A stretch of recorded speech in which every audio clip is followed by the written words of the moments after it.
va bien aller pour clôturer. Tiens, ça, je vais te dire. Allons, et ben maintenant, tourne en place de la gare. Chemin qui est ennuyeux, seulement il se fait tard. En parlant du Monceau, reprenons notre chemin. Et tous avec entrain, attaquons donc ce gai refrain. Vive donc les gueules noires, vive le vieux pays noir. Le Monceau y est une merveille, y en est pas de pareil. Le Monceau y est un pays charmant, avec ses taxis, son sens unique, son pont tournant. Tout ça y est des trucs épatants, qui sont bien pratiques vraiment. Je suis bien certain qu'il n'y a rien de si beau. La rue des Oiseaux, la rue Carnot et les cabines qui sont là-bas vers l'étang du Plessis. Monceau-les-Mines y est un vrai paradis. Mais il est vieux parce qu'il n'existe plus. Les cabines, le pont tournant, il n'existe plus. Et il y a des chansons du Monceau.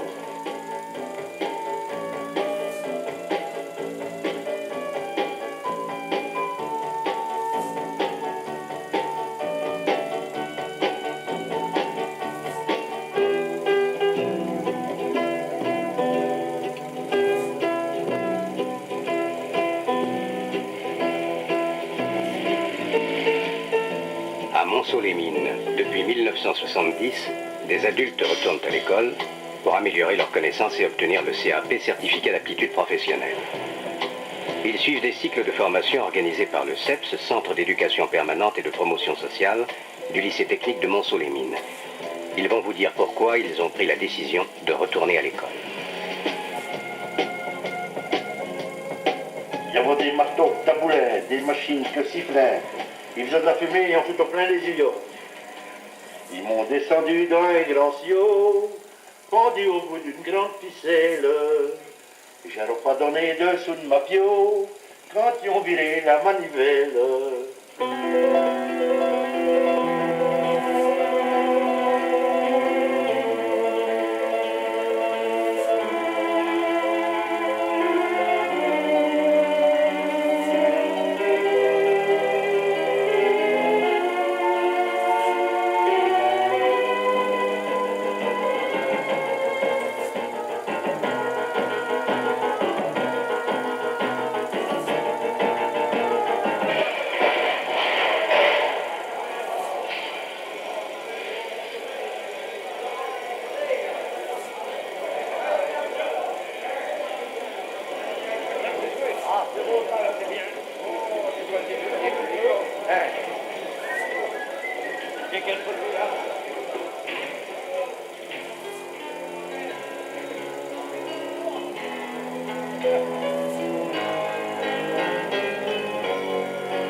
Henri, Oui.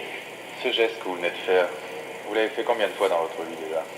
Ça fait déjà 17 ans que je fais ce même geste. 17 ans? 17 ans, oui. Alors qu'est-ce qui se passe là?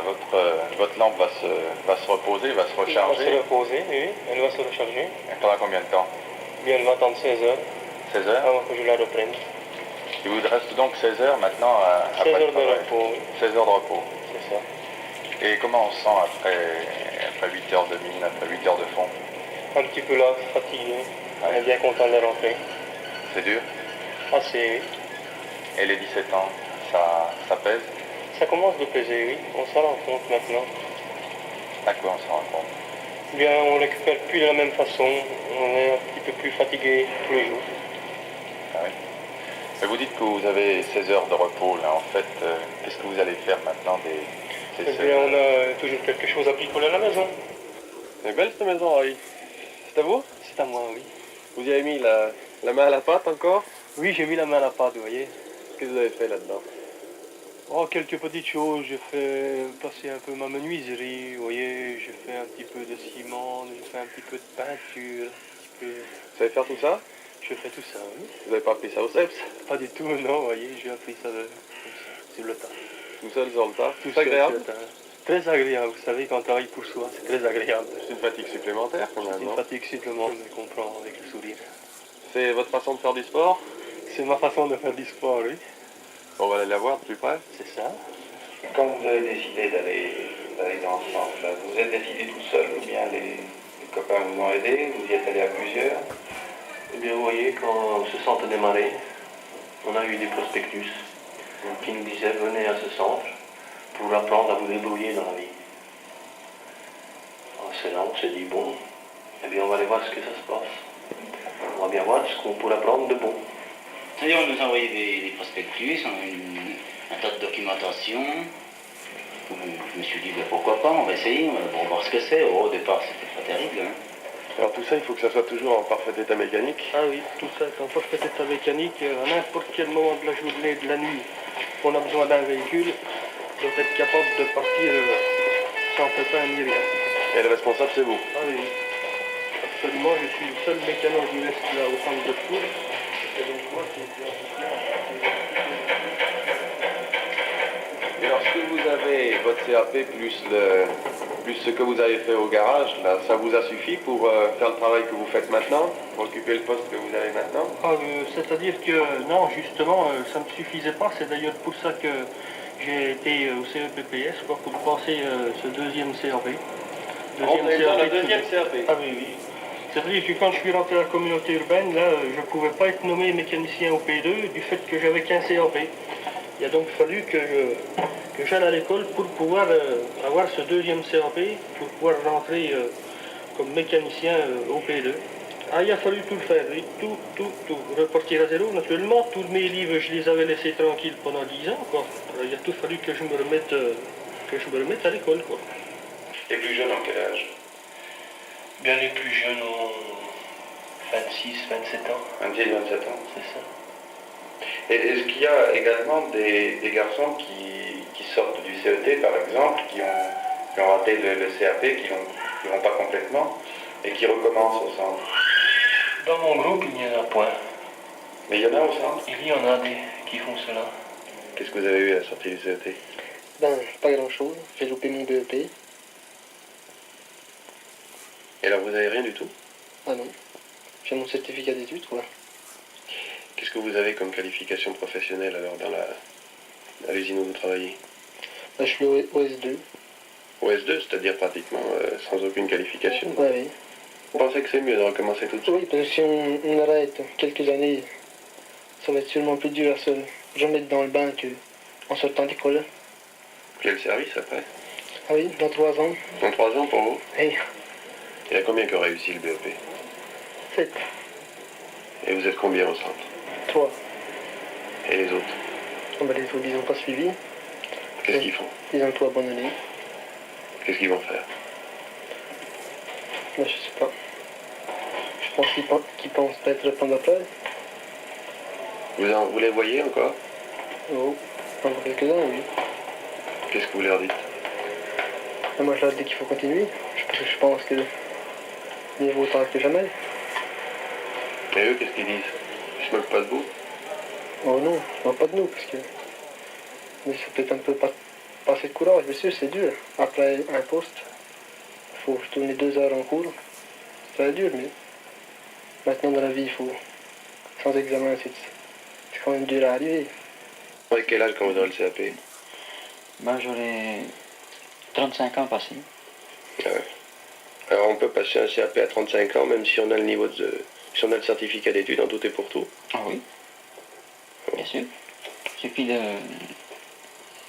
vouloir, quoi. Il suffit de vouloir, ben, c'est facile à dire ça, mais il faut beaucoup d'efforts, non? Ben, il faut beaucoup d'efforts, oui, quand même. Mais enfin, quand on veut aboutir à quelque chose, il faut quand même travailler, alors. J'arrive à 33 ans, je crois que j'ai besoin quand même de quelque chose pour m'assurer. Mais vous dites j'arrive à 33 ans comme si on était vieux à 33 ans. Enfin, vous avez un mari jeune, Christiane? Oui, bien sûr, mais enfin, c'est quand même temps de songer, s'assurer l'avenir, se préparer déjà. Parce que plus tard, le temps passe vite et on s'aperçoit d'un seul coup qu'on arrive à 40 ans et puis qu'on n'a rien préparé. Là, j'ai dépensé à temps. Faut y penser à partir de quel âge? Je devais y penser dès 20 ans, dès le départ. Moi, je crois qu'à 20 ans, pratiquement tout est possible. Qui viendrait maintenant à l'idée de partir en voiture sans roue de secours? Et alors, je ne comprends pas pourquoi un jeune à 20 ans ne va pas se lancer dans la vie sans avoir lui aussi sa roue de secours. Et c'est ça la formation.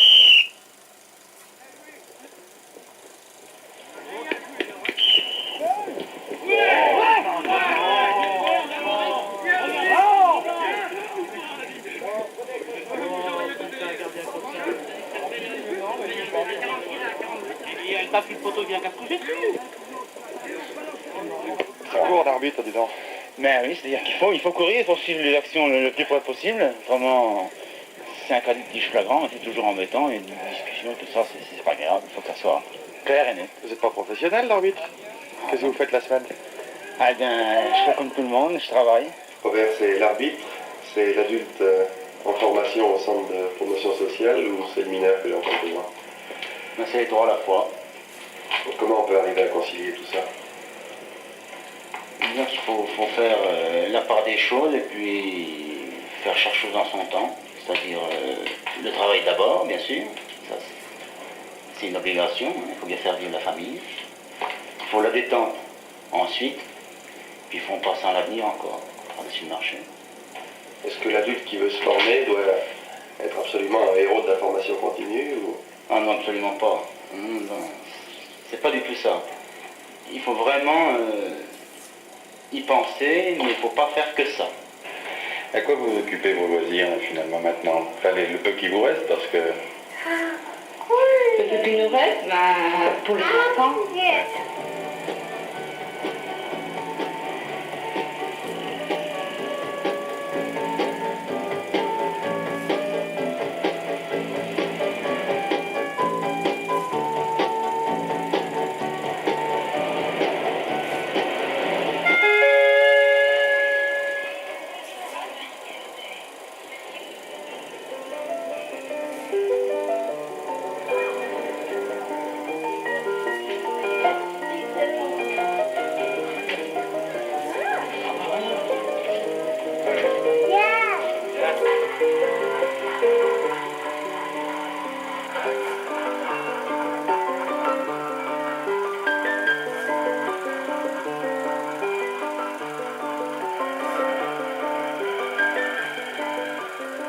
Vous passez votre vie entre le travail et le CEPS ou...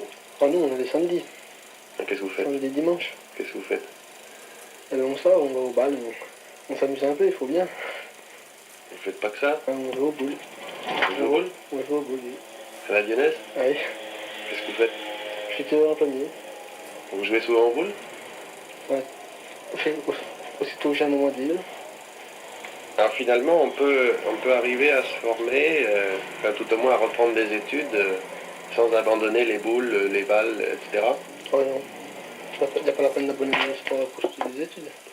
Ni le sport, ni les balles. Non. On parle quelquefois de promotion collective. Vous nous dites, bon, on peut rien faire tout seul finalement, de toute façon on le fait mieux quand on est en groupe. Alors, est-ce qu'il n'y a pas des conditions pour cette promotion collective? Eh bien, il y a une condition qui est primordiale et qui est essentielle, c'est d'abord d'avoir la notion de sa responsabilité au sein du groupe et par là même au sein de la société. C'est-à-dire, je vais être un petit peu dur, hein, il ne faut pas avoir l'impression que l'on doit vivre au crochet des autres. Il faut vivre par les autres et aussi pour les autres. Et ça, c'est très important. C'est une notion de civisme élémentaire, de penser que l'on est responsable de soi, mais de soi par rapport aux autres et aussi pour les autres. On a une certaine valeur dans la société et on doit y participer en entier. Comment ça se passe au départ? Est-ce que vous avez senti à un moment le besoin de vous former? Oui, du fait de la soi-disant récession de la houillère, il a bien fallu penser un jour ou l'autre peut-être à changer de métier ou même à s'améliorer dans le métier actuel. Automatiquement, ça posait un problème je ne pourrais pas dire de reconversion, mais de recyclage plutôt. Il a fallu penser à cette formation, c'était nécessaire. Vous dites la soi-disant récession dernière, vous n'êtes pas d'accord? Non, je ne suis pas tout à fait d'accord. Je pense que avec le problème de l'énergie actuellement, on a encore beaucoup d'avenir. Alors ceux qui se sont formés pour se reconvertir ont fait une mauvaise opération? Oh non, pas forcément. C'est peut-être que le métier leur convenait peut-être pas. Ils avaient d'autres problèmes, de santé par exemple. Vous avez complètement changé de métier. Complètement changé de métier parce que j'avais aucune, on peut dire absolument aucune base, aucune notion du métier d'ajusteur. Vous aviez fait un peu de lycée en étant gosse? Oui, une année de centre d'apprentissage, on appelait ça, quoi. Oui. Et puis c'est tout. Puis après, je suis rentré à l'école des Houillères et j'ai descendu au fond de la mine à l'âge de 15 ans, de 16 ans. Et tout à coup, vous avez décidé de vous reconvertir? C'est-à-dire, voilà pourquoi j'ai commencé de me reconvertir. On a eu un accident très grave à la mine. J'ai perdu mon beau-père qui a été tué au fond. Naturellement, ça nous a beaucoup marqué, et puis surtout ma femme. Alors, à ce moment-là, elle a décidé, enfin, on a décidé ensemble que pour nous, la mine, ça serait fini, quoi, qu'il fallait chercher. Et puis en plus de ça, que la houillère était en perte de vitesse. On est encore, pour ainsi dire, on s'estime pas trop vieux pour pouvoir encore retourner à l'école, et puis ma foi, on s'est décidé à retourner à l'école. Et voilà le résultat. Le résultat, c'est quoi? Le résultat, c'est Ça vous d'être apporte? reparti à zéro et puis d'avoir obtenu un diplôme professionnel. Ouais. Ça vous a apporté quoi? Plus d'argent? C'est-à-dire plus d'argent au départ, ça c'est une chose à calculer. Mmh. On ne peut pas vraiment dire personnellement, je ne perds pas d'argent. Oui. Voilà. Mais ce qu'il faut faire, je dis bien, sur le plan professionnel. Qu'est-ce que vous avez gagné finalement? J'ai gagné d'abord certainement un travail manuel que je rêve faire depuis des années, parce que j'ai toujours été attiré par la mécanique, que ce soit l'usinage ou enfin le montage, enfin la mécanique en général. Et puis en plus de ça, eh bien, comment je vais vous expliquer, c'est toujours cette histoire de mine. Ouais. Sortir du trou, comme on disait chez nous, sortir de la mine. Pour vous, quel est le résultat? Parce que lui, on le sait maintenant, il a changé de métier, il se trouve mieux dans son métier, ils sont mieux dans sa peau professionnellement. Hein. Et pour vous, est-ce que ça a changé quelque chose dans votre vie? Ben, pas tellement, mais enfin... La peur. Oui, quand même, la peur, parce que je me sens qu'il est plus en sécurité où il est maintenant qu'à la mine. Parce qu'à la mine, c'est quand même un travail plus dangereux, là. Est-ce que vous sentez, vous, il nous a dit que ça n'avait pas tellement changé en dehors de sa profession, mais est-ce que vous sentez, vous, quand il revient à la maison, qu'il est plus heureux dans son travail? Oh ben oui, ça c'est sûr, hein. Oh oui, oui, oh là là. Ça change quand même. Peut-être que lui, il s'en rend pas compte, mais si. À quoi ça se voit? Oh, je sais pas, moi. Ce qu'il y a, je vais vous dire ce qu'il y a, ben, c'est que quand je rentre de travailler, je ne vais pas me coucher. Alors que bien souvent... Voilà, déjà, oui. Parce qu'à la mine, il travaillait toutes les nuits, hein. Alors, bon, le matin, il rentrait à 6 h du matin et il se couchait. Et moi, dans le moment où je travaillais, c'est à ce moment-là que je me levais pour partir travailler.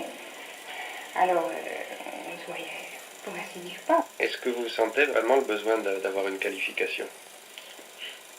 Oui. Parce que maintenant, cette qualification, hein, on est manœuvre. Si vous suiviez pas les cours du centre et si vous n'aviez pas déjà passé disons le CAP, même bon, le BEP, pardon, même si vous l'avez raté, enfin vous resteriez pas au S2 de toute façon. Vous ne voudriez pas. Non. Pendant toute une vie. Cette formation, vous avez au bout, vous avez passé le CAP. Oui, j'ai passé le CAP. Bon, mais je me suis laissé dire que vous continuiez. Oui, j'ai pris un perfectionnement en automatisme.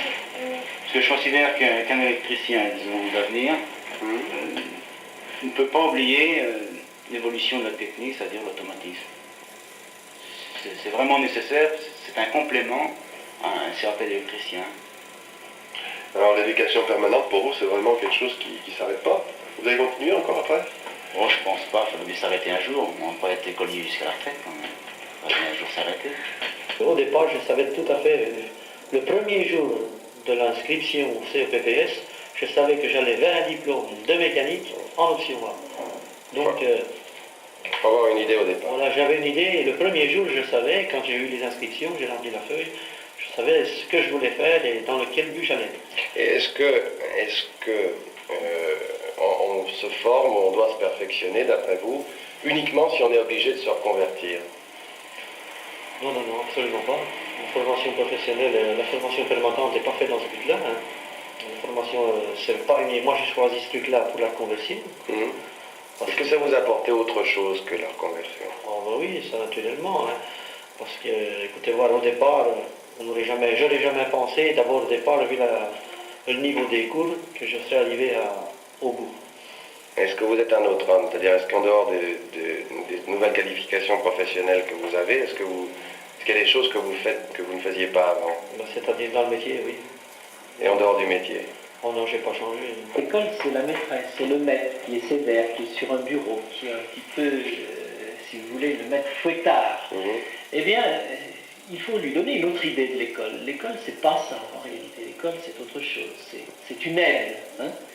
Si vous voulez, l'école, c'est le dictionnaire dans lequel on a puisé ses connaissances pour pouvoir s'en servir.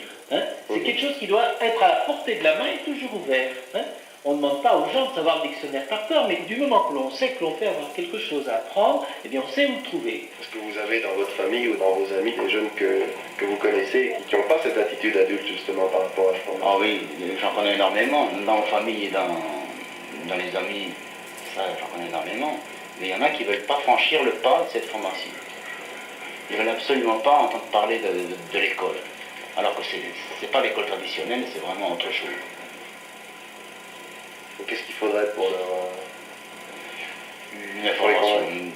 Une information sincère surtout. Leur montrer que la formation permanente, c'est pas l'école primaire, c'est pas le CET. Au CET, on s'en fiche un petit peu. Hein. Tandis que là, on travaille quand même pour nous, on sait que c'est pour nous, les études. C'est tout à fait différent. Et d'un seul coup, comme ça, vous avez pu d'une année à l'autre changer complètement d'avis? Ah bah oui, parce que c'est qu'au moment où on commence à travailler qu'on s'en aperçoit. Si j'avais mon BEP, je n'en serais peut-être pas là. On a vraiment l'impression de retourner à l'école quand on va au centre? Non. Nous, on appelle ça l'école parce qu'on emploie le terme des gosses. Oui. Parce qu'on se fait un petit peu chahuter par les enfants, par la maison, pas retourner à l'école.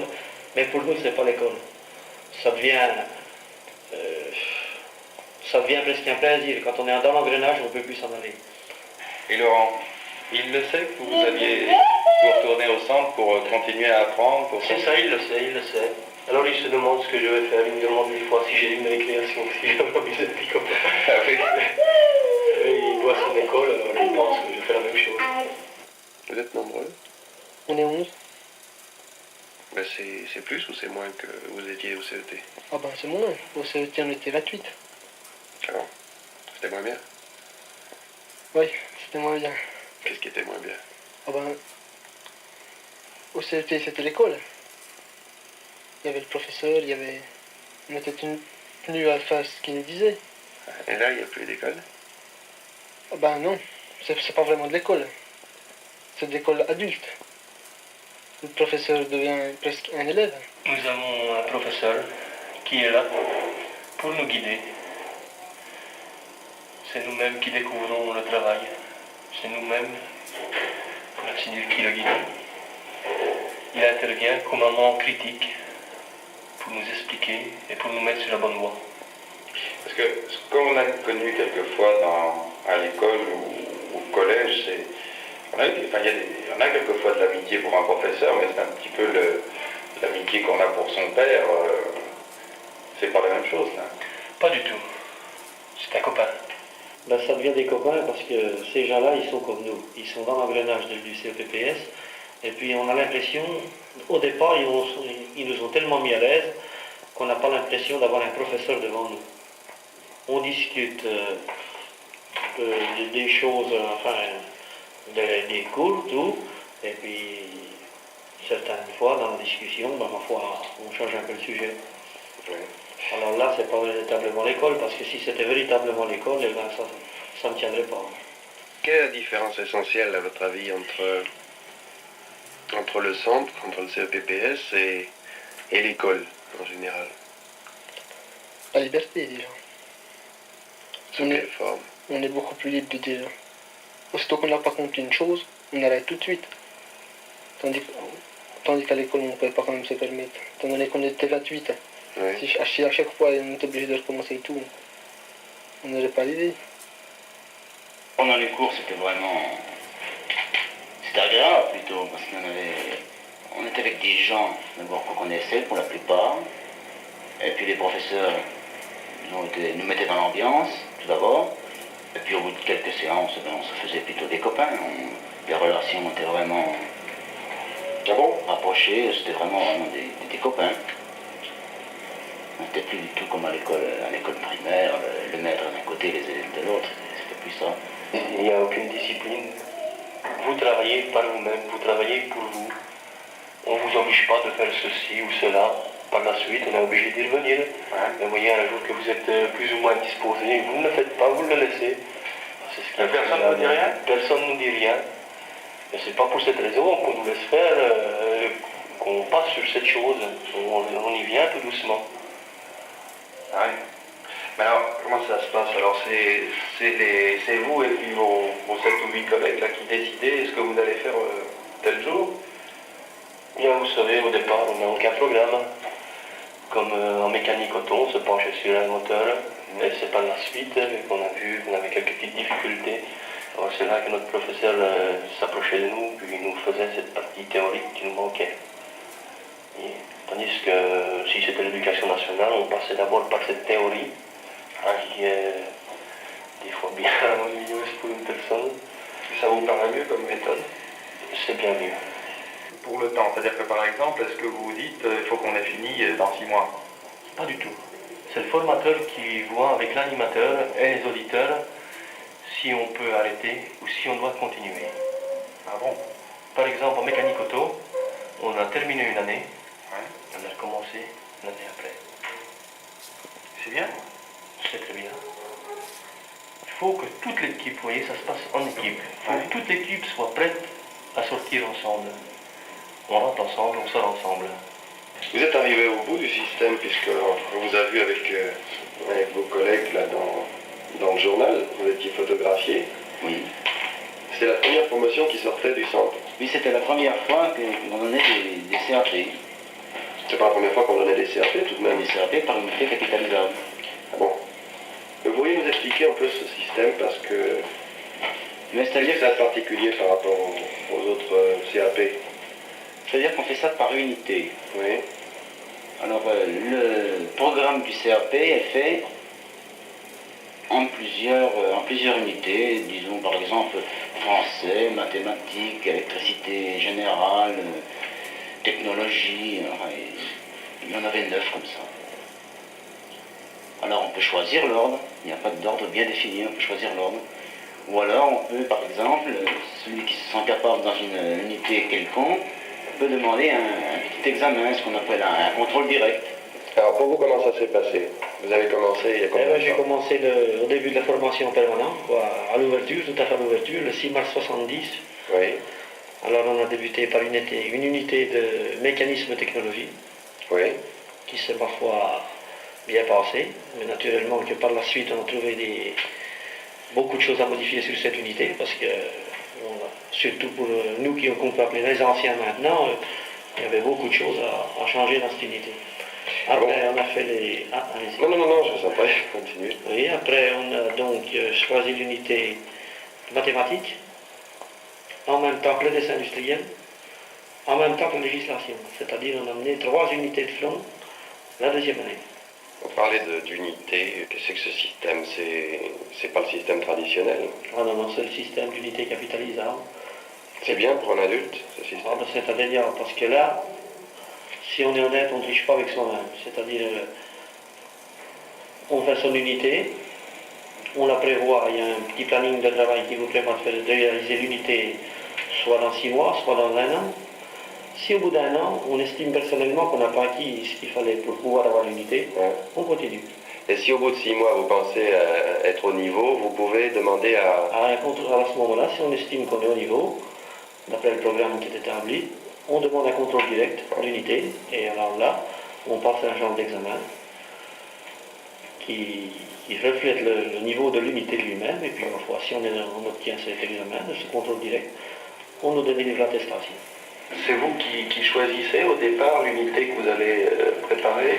Au départ, on choisissait les unités qui nous plaisaient. Ah bon? C'est ça. On a fait quelques erreurs au départ, parce qu'on s'est plus facilement rabattu sur un métier, vous voyez, on a voulu toucher un petit peu aux machines, avant de passer sur ce point technique qui est indispensable. Alors vous avez attaqué par quelle discipline, enfin par quelle matière? Bien, au départ, vous voyez, j'ai choisi la mécanique, et c'était la mécanique auto. Alors au départ, ce qui nous a plu dans cette mécanique, c'est qu'on pouvait toucher au moteur.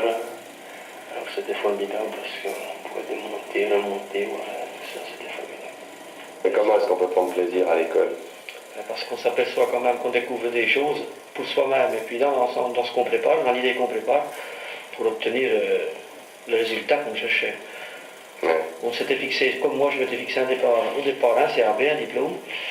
Alors j'allais en classe dans un but, enfin à l'école, bien précis. Mais alors on ne peut pas appeler ça véritablement l'école, parce que chacun travaille à sa vitesse, à son niveau, Avant les fins de course et avant individuellement ou collectivement. Ton traitement du verrouillage électrique. Le verrouillage électrique, c'est ça. Voilà. Avant les bobines, toujours. Plus de l'avant. D'accord. C'est ça. On va essayer de se reporter 10 ans en arrière. Oui. Si vous feriez de la même façon. C'est difficile à dire. Est-ce qu'il y a des choses que vous recommenceriez, d'autres que vous ne recommenceriez pas? Oh, je pense que la plupart des choses, on fait telles qu'on les a faites.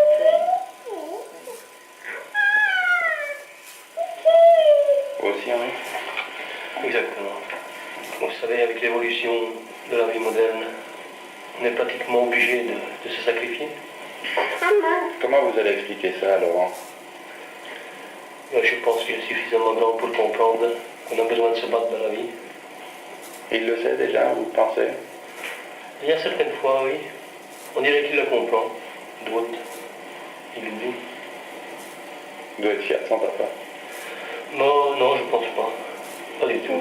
Il y a un côté héros quand même dans votre affaire, parce que s'imposer 48 heures de travail à la mine, plus 24 heures de cours, plus la maison que vous avez construite, vous n'avez pas l'impression d'avoir épousé un héros quelquefois?